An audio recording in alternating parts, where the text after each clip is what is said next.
There's a photograph from 1951. A young woman in silver and diamonds standing beside a man in military dress. Snow falling outside. Everyone said it was a blessing. They called her the most beautiful woman in the world. She was 18 when she became a queen, and 25 when they took it all away. This is the story of a woman who had everything except the one thing that mattered. A story of love that wasn't enough. Of a life spent paying for something that was never her fault. Her name was Soraya, and what happened to her would make the whole world weep. The Rare Pearl. Isfahan, June 22, 1932. Soraya Esfandiari Bakhtiari was born in the English missionary hospital with eyes that would change her destiny. Her father, Khalil Esfandiari Bakhtiari, came from one of Iran's most powerful families. The Bakhtiaris were tribal nobility. Music, the kind of bloodline that opened doors and commanded respect across the country. Her grandfather had been a revolutionary leader during Iran's constitutional movement. Her uncle was a senator. This was a family that understood power. But Soraya's mother was different. Eva Karl was German, born in Russia, raised in Moscow before her family fled to Berlin. She met Khalil when he was sent to Germany to study, far from the political machinations of Iran. Eva was blonde European with ideas about how to raise children that had nothing to do with Persian tradition. Their daughter was born with the best and worst of both worlds. In Persian culture, the firstborn should be a son. It brings honor to the father, admiration for the mother. But Khalil and Eva were enlightened enough not to care about such things. They had a healthy, beautiful daughter with striking blue-green eyes and golden skin. She was enough. Soraya spent her childhood between two countries, two cultures, two entirely different sets of expectations. In Isfahan, there was heat and dust and music, the weight of family legacy. In Berlin, there were parks and parties and a freedom that Iranian society would never quite allow. She learned to speak French and German fluently alongside Persian. She wrote poetry. She loved animals, keeping a yellow canary and a mischievous fox terrier in their Berlin home. She played Sleeping Beauty in a children's theater production near one of Berlin's many lakes. And even at that young age, she found being awakened by a prince's kiss extremely pleasant. The family moved often. When political tensions made Iran dangerous for the Bakhtiaris, Khalil would take them to Berlin. When war made Europe impossible, they'd return to Isfahan. Soraya grew up understanding that nowhere was truly home, that safety was always temporary. By the time she was a teenager, she'd been educated at the finest finishing schools in Switzerland. She spoke several languages. She knew which fork to use at formal dinners and how to carry herself in any social situation. She was being prepared for something, though no one had quite told her what. In 1948, she was studying English in London. 16 years old, beautiful in that way that makes people stare, completely unaware that her photograph was about to change everything. But in Thrawn, in the royal palace, people were looking for someone, and they were about to find her. The search Mohammad Reza Pahlavi Shah of Iran needed a wife. His first marriage had ended badly. Princess Foya of Egypt had given him a daughter, Shas, but no son. The marriage crumbled under the weight of court politics and cultural differences. Foya returned to Egypt, and the Shah was alone again, ruling a country that desperately needed an heir. His mother, Queen Taj Olmuk, took matters into her own hands. She was a formidable woman, the kind who ran the palace with an iron will disguised as maternal concern. She'd dominated her son's life since childhood, and she wasn't about to let him choose his own bride. She consulted Fozafar Bakhtiari, a close family friend and distant relative of the Esfandiari clan. Surely, she suggested, among all the Bakhtiari families, there must music be a suitable girl. Someone young, beautiful, from good bloodlines, someone who could give the Shah what he needed. Pharaoh Zafar began her search. She remembered that her niece, Gamar, had recently returned from Europe and mentioned meeting a cousin's daughter in Switzerland. The girl's name was Sarah. She was apparently very beautiful, well-educated, and spoke several languages. But Soraya wasn't in Switzerland anymore. She was in London, polishing her English, completely unaware that her name was being discussed in palace rooms thousands of miles away. A photograph was arranged. Not a casual snapshot, but a proper portrait taken by Gudars Bakhtiari. In it, Music Soraya looked like something out of a dream. Those eyes, that face, the kind of beauty that couldn't be taught or bought. The photograph made its way to Princess Shams, the Shah's older sister. She was in London at the time, attending embassy functions and searching for exactly this kind of opportunity. When she saw Sarah's photograph, she knew immediately this girl was perfect. More than perfect. She was, as Shams would later say, a rare pearl. Shams arranged to meet Sarah in person at a party at the Iranian embassy. The girl was even more striking in real life. 16 years old, poised with that half-Persian, half-German elegance that seemed exotic and familiar all at once. Shams sent word back to Thrawn. She'd found Iran's new queen. What no one asked was whether Soraya wanted to be found. The magnificent moment. The invitation came swiftly.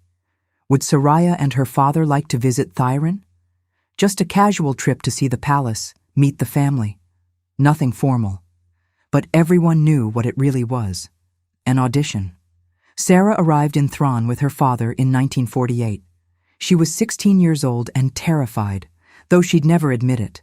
The palace was overwhelming. Marble and gold and servants everywhere watching, judging.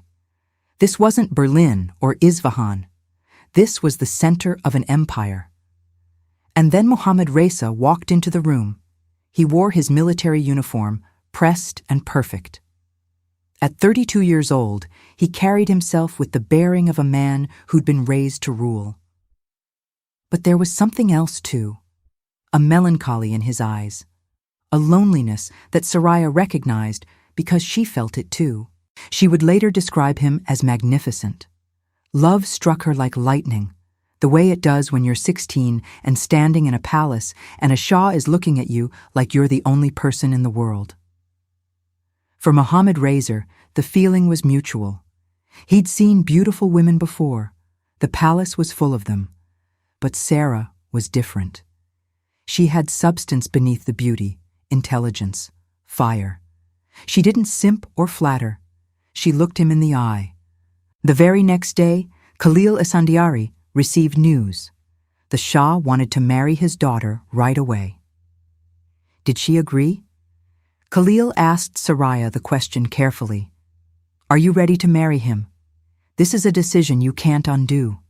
Soraya, young and in love, and dizzy with the impossible speed of it all, said yes. She had no idea what she was agreeing to. The Snow Bride. They were engaged in 1950. The Shah presented her with a 37-carat diamond ring that caught the light like a captured star. Newspapers around the world published their photograph.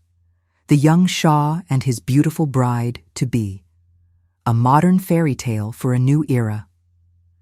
The wedding was planned for December 27th, 1950. Invitations were sent. Preparations began. The world was ready to witness a royal spectacle. Then Soraya fell ill with typhoid fever, bedridden for weeks with a fever that wouldn't break. She was 18 years old and thought she might die before ever becoming a queen. Legend says the Sh visited her every day during her illness, leaving a jewel on her pillow each time, building a treasure pile beside a sick girl who couldn't even sit up. Whether it's true or palace mythology doesn't really matter. It's the kind of story people wanted to believe about them. The devoted Shah and his suffering bride. Love conquering illness. Romance waiting, music, patiently for health to return. When she finally recovered, thin and weak but alive, they set a new date, February 12th, 1951. That morning, snow fell on Thrawn. Heavy, music, unexpected snow that blanketed the city in white. In a country where snow was rare, especially in the capital, it felt like divine intervention. The Iranians saw it as an omen, a blessing from heaven on the union. Inside the marble palace, servants rushed to prepare for a ceremony that would be watched by the entire nation. The Shah ordered dozens of wood burners installed throughout the palace to fight the freezing cold. But it wasn't enough. The ancient building wasn't built for this kind of weather. Drafts swept through hallways, windows rattled in their frames. The court doctor took one look at Soraya, still recovering from typhoid, and insisted she wear a woolen vest under her wedding dress, woolen socks under her skirts, anything to keep her warm enough to survive the ceremony. Christian Dior had been commissioned to design the gown. It arrived from Paris in a flurry of tissue paper in anticipation, but when they tried it on Soraya, everyone's faces fell. The dress was too large, designed for the healthy young woman she'd been before the typhoid, not the thin, fragile girl she'd become. The weight of the fabric and the elaborate embroidery was crushing. She could barely stand in it. After weeks of illness, she was weak, and the gown felt like carrying the palace itself on her shoulders. But there was no time to alter it properly. The ceremony was hours away. She would have to manage. 200 guests filled the palace. Ministers and ambassadors, tribal leaders and foreign dignitaries, everyone who mattered in Iran, and half the diplomatic corps of Europe. 1.5 tons of flowers had been flown in from the Netherlands, filling every room with blooms that clashed with the February cold. An equestrian circus from Rome provided entertainment, horses, and performers, adding spectacle to an already overwhelming day. The gifts poured in from around the world. Joseph Stalin sent a mink coat and a desk, set with black diamonds, as if trying to buy influence through wedding presents. President Harry Truman sent a crystal bowl engraved with good wishes. King George VI and Queen Elizabeth sent silver candlesticks that would sit in palace rooms Soraya would never feel comfortable in. The ceremony itself was a blur. Soraya stood beside Mohammad Raza in that too-heavy dress, shivering, despite the woolen undergarments, smiling for photographers who captured every angle for newspapers that would splash their faces across front pages worldwide. This wasn't just a wedding. It was a political statement. Iran was modern, powerful, looking toward the West, while honoring its Persian traditions. The Shah's marriage to a half-gear woman educated in Europe showed the world that Iran wasn't some backward desert kingdom.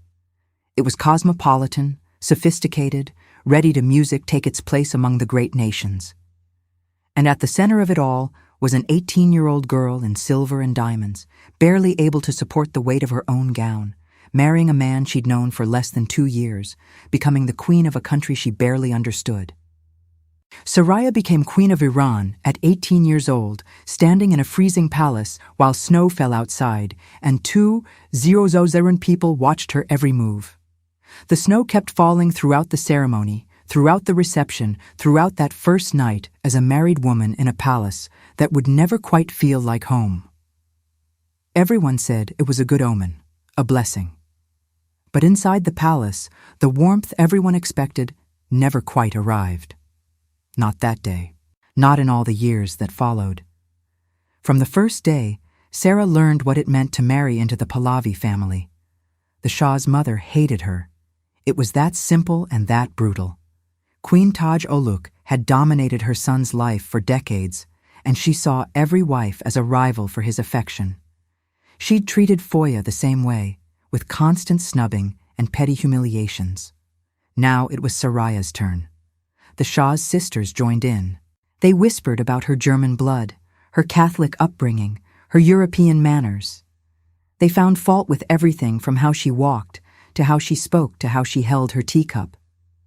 Religious leaders questioned whether a half-European girl who'd been raised Catholic was suitable to be queen of a Muslim country.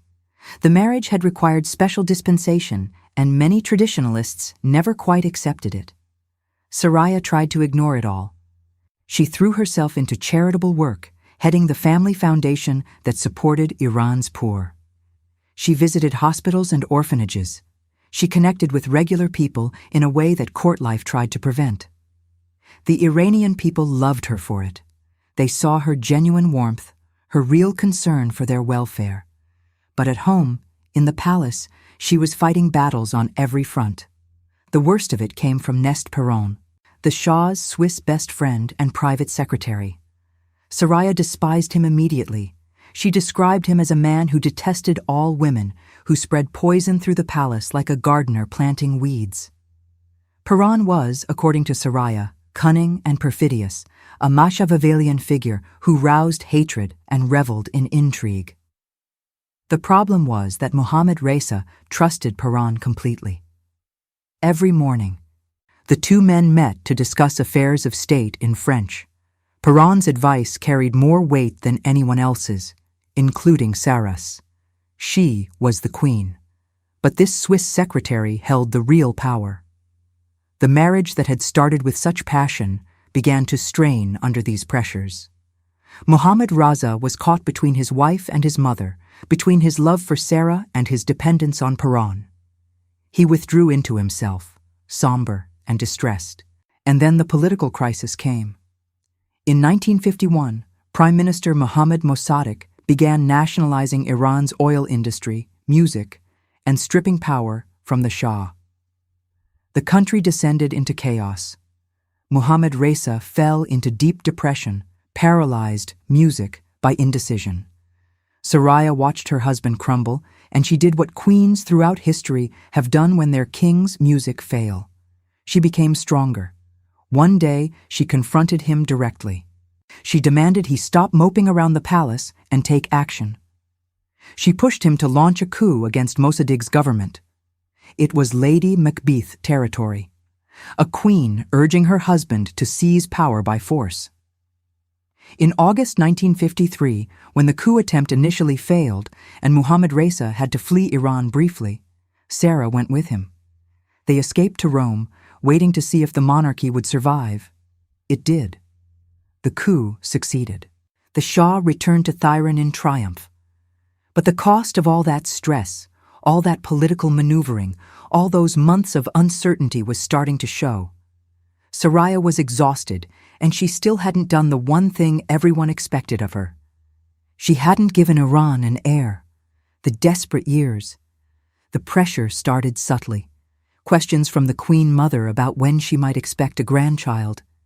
Sideways comments from the Shah's sisters about the importance of producing a son. Then it became less subtle. Soraya wanted children. She and Mohammad Reza both did. But month after month, year after year, nothing happened. She sought treatment in Switzerland and France, consulting the best doctors money could buy. They ran tests, prescribed music treatments, tried every medical intervention available in the 1950s. Nothing worked. The whispers grew louder. The queen is barren. She can't give the Shah an heir. What good is a queen who can't continue the dynasty? October 26, 1954. The Queen Mother threw a family dinner at the palace to celebrate the Shah's birthday. It should have been a joyful occasion. But a few days earlier, Soraya's doctor had confirmed what she already feared. She wasn't pregnant, and it might take years for an heir to arrive, if ever. Mohammad Reza was morose at the dinner. The weight of duty sat heavy on him. He'd just been told that his younger brother, Prince Ali Reza, wouldn't be attending. The prince had been delayed leaving a hunting party in the forests near the Caspian Sea. Ali Reza was next in line to the throne. If Sarah couldn't give Mohammad Reza a son, at least there was still an heir for the dynasty. The next day, everything changed. The plane carrying Prince Ali Reza back to Tehran crashed. There were no survivors. Iran became the only monarchy in the world without an heir. The Shah had no brothers now. Only a daughter from his first marriage, and daughters couldn't inherit the throne. If he died, the Pahlavi dynasty would end. The pressure on Sarah became unbearable. She wasn't just failing as a wife anymore. She was failing the entire country. The impossible choice. By 1958, the situation had reached a breaking point. The Shah's mother was relentless. "You must have a son," she told her son. "It's your duty. If Sarah can't give you one, then take a second wife. Islamic law allows it. The Constitution allows it. Do your duty to the dynasty." Mohammad Reza didn't want a second wife. He loved Soraya. By all accounts, she was his one true love, the woman who understood him in ways no one else did. But he was also the Shah of Iran, and the Shah needed an heir. He suggested a compromise. What if Sarah agreed to let him take a second wife?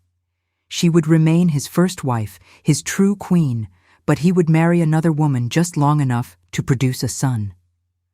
Soraya refused. Absolutely not. She believed in the sanctity of marriage. One husband, one wife. She wasn't going to share him. Mohammad Reza tried another approach. He told Sarah he would call a council of wise men to amend the constitution to change the rules of succession so that perhaps his daughter could inherit or his half-brother could be named heir. Soraya, who had never read the Iranian constitution, believed him. But there was no council of wise men. It didn't exist. The Shah was lying to her, putting off a decision he couldn't bear to make. In February 1958, he convinced Soraya to leave Iran for a while, just temporarily, he said. While he worked out the constitutional issues, she should go stay with her parents in Germany. It would all be sorted out soon. Sarah knew in her heart that something was wrong. Before she left, Aortia noticed that she systematically put her house in order. She packed her most precious belongings. She burned all her personal papers. On February 14, 1958, exactly 7 years after her wedding day, Sarah left Iran. She would never return. Soraya went first to the Shah's villa in St. Moritz, Switzerland. For a while, Mohammad Reza called her every day. Sweet calls, reassuring calls, everything would work out. He just needed time. Then the calls stopped. She moved to her parents' home in Cologne, Germany, waiting, hoping, trying not to believe what her instincts were telling her. The Shah sent her uncle Sardar Assad Bakhtiari to convince her to come back to Iran and accept the second wife arrangement. Sarah refused to even see him. He sent General Yazdan Pana and his wife on 2 separate occasions. Soraya's mother received them, but Soraya wouldn't meet with them. The message they all brought was the same. Come back, accept the second wife, or the Shah will be forced to divorce you. On March 5, 1958, 9 days before the public announcement, Mohammad Reza called Soraya directly. This was her last chance. Would she accept a second wife? Soraya said no. According to her later accounts, she was blindsided when the announcement came. On March 14, 1958, The Palace released a statement. The Shah and Queen Sarah were divorcing. A council of advisors had met with the Shah to discuss the troubled marriage and the lack of an heir. Divorce was the only solution. A week later, on March 21st, the Persian New Year, a weeping Shah addressed the Iranian people on radio and television. He told them about the divorce.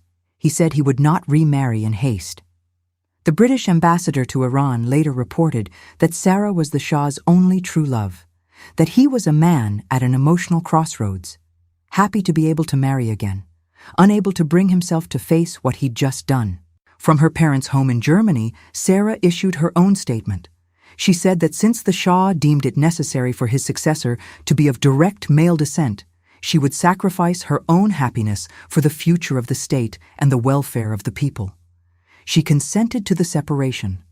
The divorce was finalized on April 6, 1958.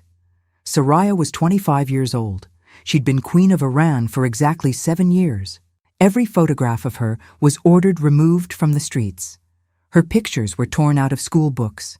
The title of Queen was stripped away, though she was allowed to keep the designation Her Imperial Highness, Princess Sarah of Iran. The Shah made sure she was well compensated. A $3 million penthouse apartment in Paris, a monthly allowance of $7,000, a 1958 Rolls-Royce Phantom 4, a Mercedes-Benz 300 SL, jewelry from Bulgari Van Cleef and Arpels Music Harry Winston. He'd divorced her, but he bought her comfort. The world called it generous. Soraya called it exile. And the paparazzi, who followed her relentlessly through Europe for years afterward, gave her a new title, The sad-eyed princess, the actress. Soraya tried to build a new life. It was what everyone told her to do. Move forward. You're young. You're beautiful. You have money. The world is open to you. But the world didn't feel open. It felt like a series of closed doors, each one leading to another empty room. She settled in Paris, in that beautiful penthouse the Shah had bought her. $3 million of gilt made concrete and marble. The address was prestigious. The views were spectacular. The furnishings were exquisite. She hated every inch of it. Still, she tried. She attended society events. Parties thrown by duchesses and counts, glittering gatherings where European nobility mingled with movie stars and industrialists. She wore her beautiful clothes and her famous jewels, and smiled with a mouth that had forgotten how. People stared at her everywhere she went. The most famous divorce in the world, the woman who couldn't give a king his heir. Beauty and tragedy wrapped together in designer dresses and borrowed smiles. They wanted to meet her, to touch her, to claim later they'd met the sated princess at so-and-so's party. She was an attraction, a curiosity, a cautionary tale walking among them in Dior gowns.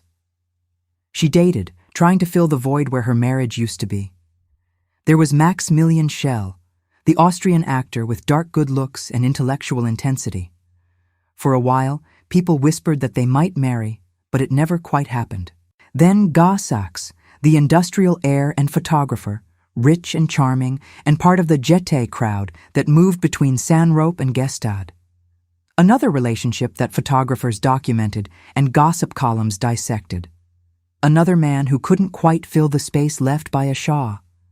For a while she lived in Munich, close to her German roots. Then she returned to Paris, rootless, always moving, never quite belonging anywhere. The girl who'd grown up between two countries had become a woman who belonged to none. Producer Dino De Laurentiis approached her with an idea. Would she consider acting? He wanted to make a film about Catherine the Great, and Soraya would be perfect for the role. Another empress, another woman who'd wielded power in a man's world. The project fell through, tangled in financing and scheduling conflicts. But the idea of acting stuck with Sarah. Why not? She had nothing else to do. No country to serve, no husband to support, no children to raise. Maybe she could lose herself in pretending to be other people. Maybe it would be easier than being herself. In 1965, Soraya agreed to star in a film called It Volulti, The Three Faces. It was an anthology film, 3 stories by 3 different directors. She would appear in one segment, playing a role written specifically for her. She would use only her first name, just Soraya. No longer princess, no longer queen, just a woman trying something new. The film was ambitious. Michelangelo Antoni directed one segment. Franco Indovena directed another. All serious filmmakers trying to create something artistic rather than commercial. De Laurentiis had one condition that seemed cruel in retrospect. Soraya wasn't allowed to smile in the film. The tale of the sad empress, he believed, would be useful for advertising. Her tragedy was her selling point. Even in her new life, she was trapped by her old story. On set, music, she met Franco Inda, the director of her segment. He was 40 years old, married, a father, but he had kind eyes and a gentle manner, and he treated Soraya like a collaborator, rather than a curiosity. They fell in love the way people do on film sets in that intense Hodus atmosphere where reality and fiction blur. Franco was everything the Shah hadn't been. He was an artist, not a politician. He cared about stories and images, not dynasties and heirs. He saw Soraya as a woman, not a symbol. He left his wife for her. She moved to Rome to be with him. For the first time since leaving Iran 7 years earlier, Soraya seemed genuinely happy. The paparazzi captured them together at restaurants, at film premieres, walking hand in hand through Roman streets. Franco didn't care about her royal past. He didn't whisper about her inability to have children. He loved her for who she was now, not who she'd failed to be. She made another film, a small role in She in 1965, playing a character named Sarah. The acting career was brief, never quite taking off the way De Laurentiis had hoped. The films weren't successful. Critics were mixed. Soraya was beautiful on screen, but beauty alone doesn't make an actress. But Soraya didn't care. She wasn't trying to become a star. She was trying to become a person again. She and Franco talked about marriage, about building a real life together, away from palaces and protocols and expectations she couldn't meet. Maybe they'd have a quiet wedding. Maybe they'd settle somewhere warm. Maybe they'd finally just be ordinary people who loved each other. It was May 5th, 1972. Franco had to fly to Sicily for a meeting about a new film project, just a quick trip. He'd be back in 2 days. Soraya kissed him goodbye at the Rome airport, watching him walk toward the plane that would carry him to Palmo. Alitalia, Flight 112, crashed on approach to Palmo Airport. All 115 people aboard died. Franco Indovina was 40 years old, the palace of loneliness. After Franco's death, something in Soraya broke that never healed. She retreated into herself. The brief acting career ended.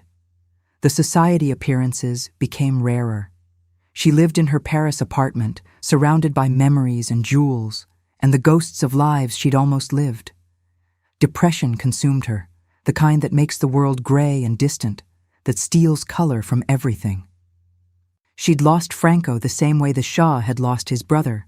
A plane crash, random, senseless, unfair.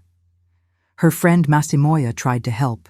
He organized parties, introduced her to young people, tried to bring light back into her life. But Soraya was slipping away into isolation.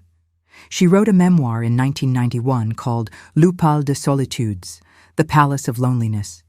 In it, she admitted that she'd suffered from depression since Franco's death. Nearly 20 years of living in a beautiful prison of her own making. The title was perfect. She'd lived in actual palaces once, surrounded by servants and courtiers and the trappings of royalty. Now she lived in a different kind of palace, luxurious and expensive and utterly empty. She still received that monthly allowance from Iran, though it stopped when the Islamic Revolution overthrew the Shah in 1979. The new regime had no interest in supporting the former Shah's divorced wife. When Sarah heard that Mohammad Raza was dying in 1980, she wrote to him. After all these years, she still loved him. She wanted to see him one last time. The Shah wanted to see her too. His wife, Farah, the woman he'd married after Saya, and who had given him the son he needed, understood. She agreed that she wouldn't be present during their final meeting. But the meeting never happened. Mohammad Reza died on July 27, 1980 in Cairo, exiled from his own country, fallen from power, broken by cancer. He was 60 years old. Soraya was in Paris when she heard the news. The man she'd met at 16, married at 18, divorced at 25, was gone. The British ambassador's words echoed through the years. Soraya was the Shah's only true love, and he was hers. The mysterious end. Soraya lived alone in Paris for another 21 years. She ventured out occasionally to social events, elegant affairs organized by her friend, the Duchess de Rochefoucauld. She maintained appearances, dressed beautifully, smiled in photographs. But people who knew her said she was increasingly absent, even when present, lost in memories of Isfahan and Thran, of a young man in a military uniform, of snow falling on her wedding day. On October 25, 2001, at the age of 69, Soraya Esfandiari Bakhtiari was found in her Paris apartment. She was gone. The cause was never determined, never disclosed. No autopsy was made public. Music. No official explanation was ever given. Some said it was natural causes. Others whispered about the pills prescribed for her depression.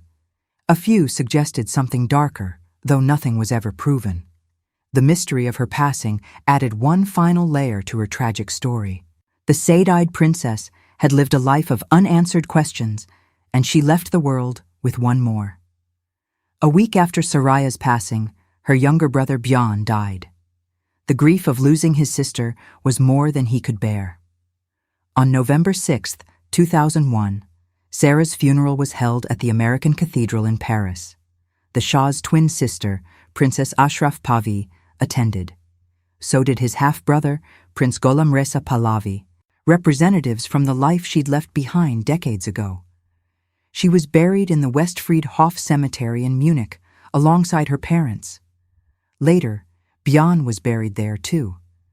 The girl who'd been born with emerald eyes in Isfahan, who'd become a queen at 18, who'd been cast aside at 25, who'd spent 43 years living in exile from the only place that had ever truly been hers.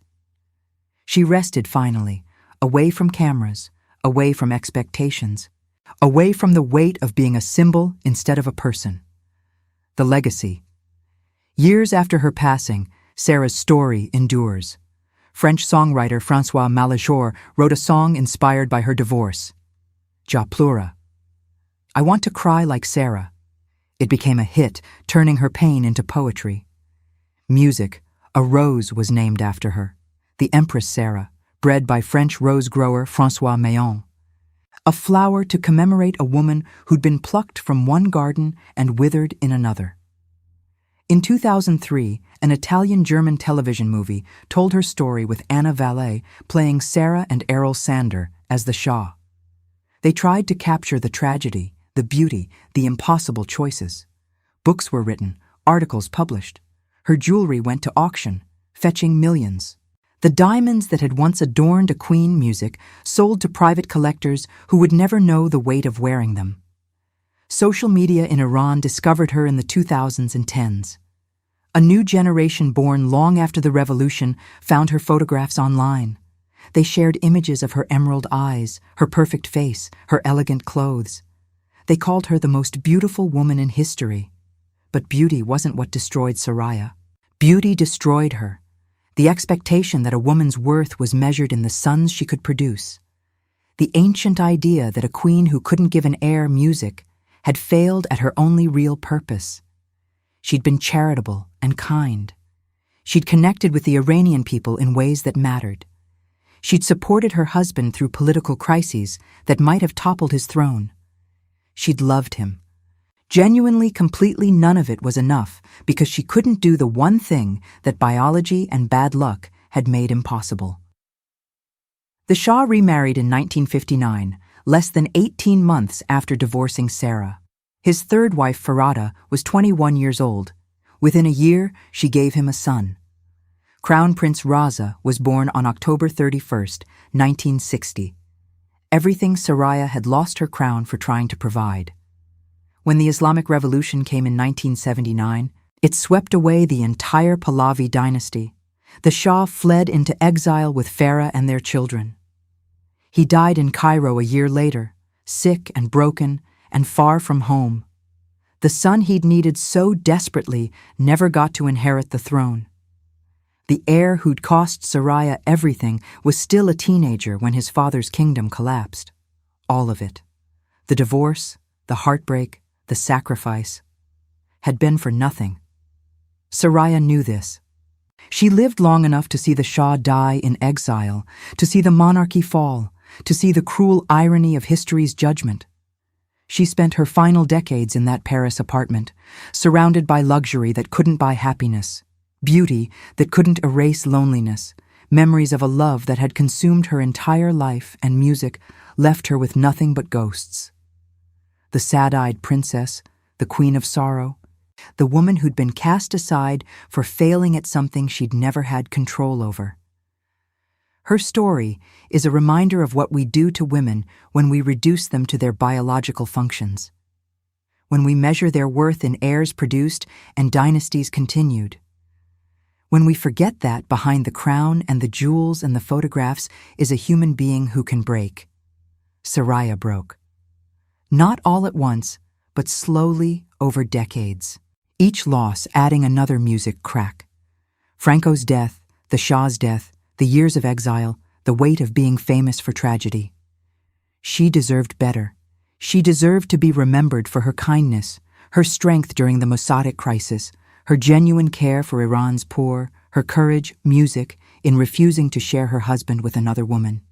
Instead, She's remembered as the beautiful woman who couldn't have children, the empress who was cast aside, the princess with the sad eyes. In the end, that's the real tragedy. Not that she lost her crown, not even that she lost her love, but that after everything she was and everything she did, history reduced her to what she couldn't be. If you enjoyed this video, please like and subscribe to our channel so you never miss out on more fascinating stories.